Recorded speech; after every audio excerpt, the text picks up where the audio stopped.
The painful truth is that you were not only loving him, you were helping your hope finish a man who never fully arrived. You did not fall in love with a lie. You fell in love with the pieces of him that made almost feel like enough.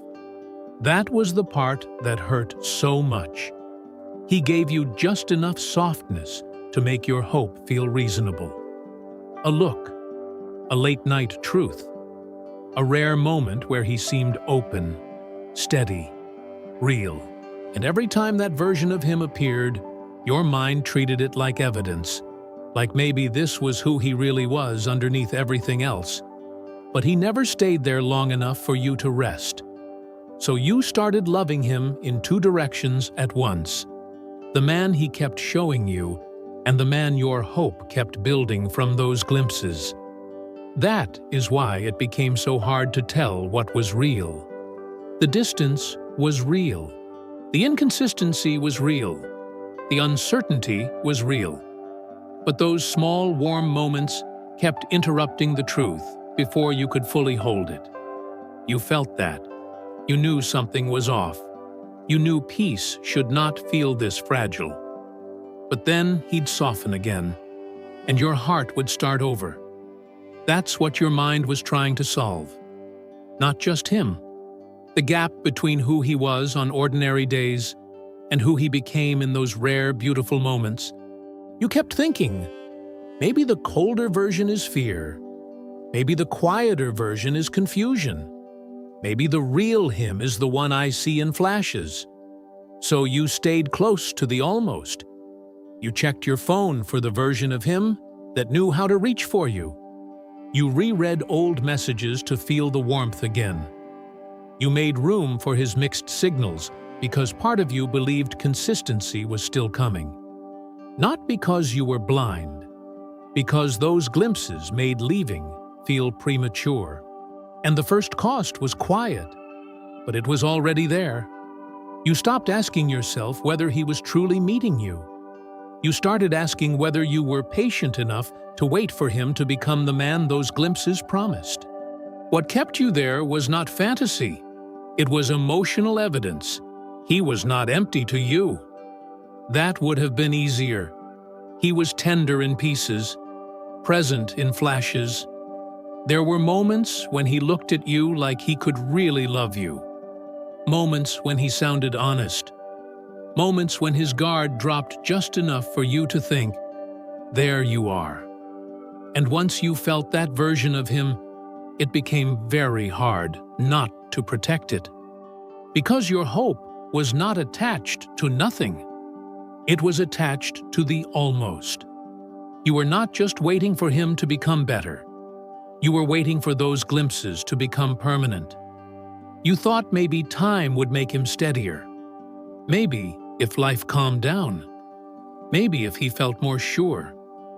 Maybe if he saw how safe you were. Your mind kept turning those moments into a future because the future hurt less than the present. That is what made staying make sense to you then.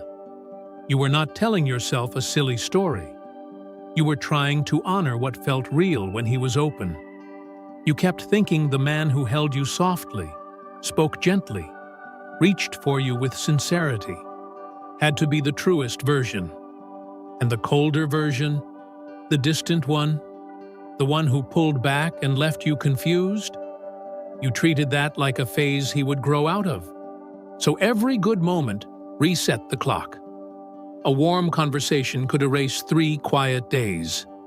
One vulnerable confession could make you forgive another retreat. One night of closeness could make you carry a whole week of doubt. That is how hope held you there. Not loudly, quietly. It kept telling you that what was missing was still on its way. But even then, your body knew something your hope kept trying not to know. Love should not depend on rare appearances. Safety should not arrive in glimpses. And still, you stayed kind. You stayed open.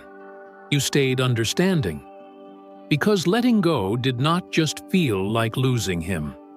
It felt like losing the future your heart had already started living in. The cost was not only that he was inconsistent. The cost was that you started living inconsistently with yourself. You became careful in places where love should have let you relax. You checked your phone, then put it down, then picked it up again, like maybe this time there would be something that made the silence make sense. You wrote the message, shortened it, softened it, took out the part that sounded too hurt, took out the part that asked for too much, until all that was left was something small enough not to scare him away. That changes a woman, because little by little, you stopped speaking from your full heart. You started speaking from whatever version of you seemed easiest to keep. Calmer, lighter, less affected, less honest. Not because you were pretending, because you were trying not to lose access to the small pieces of him that still felt precious. That is the part many women miss. You were not only waiting for him, you were editing yourself around his instability. You learned his moods. You felt the shift before he even said anything. You could sense when he was near, when he was gone, when he might give something, when asking would only make you feel ashamed for needing. So you got quieter. Not peaceful, quieter. And the contradiction was brutal. The more you cared, the less room you felt allowed to take. The more he almost gave, the more grateful you became for what should have been basic. Your mind kept saying, don't ruin it, don't push, don't ask right now. He's trying in his way. But what it was really trying to do was protect the fragile version of him your hope still believed in. Meanwhile, your body was paying for every unfinished moment. Tight chest, restless sleep, that drop in your stomach when his energy changed, the humiliation of feeling relieved by crumbs, the loneliness of being with someone you still had to imagine as more than he was giving you. And that was the real cost. You did not just lose peace, you started losing access to your own natural voice. The shift did not happen because you stopped caring. It happened because you got tired of disappearing inside your own hope. At some point, something in you went quiet in a different way. Not wounded, clear. You saw that you had been making a home out of moments that never stayed. You had been building trust from pieces, building a future from flashes, calling it love because the tenderness was real when it appeared. But real for a moment is not the same as real enough to live on. That is the line you finally started to feel. You did not need him to be cruel to see it. You did not need one final betrayal, one dramatic ending, one terrible confession. You only needed to tell the truth about what kept happening. He could be soft. He could be sincere. He could mean what he said in the moment. And still, he did not remain someone you could rest in. That realization changes everything. Because your mind had spent so long trying to protect the best parts of him, it kept saying, but he feels so real when he opens up.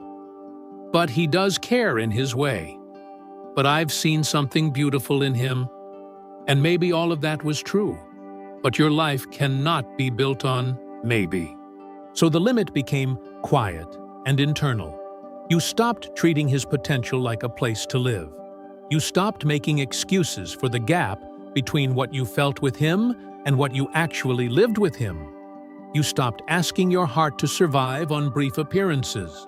And maybe the deepest part of this is that you stopped calling your pain patience. You saw that waiting longer would not turn glimpses into shelter. Hoping harder would not make almost become whole. Loving him more carefully would not make him finally arrive. So you did not become cold. You just stopped crossing yourself to stay close to someone who only appeared in pieces.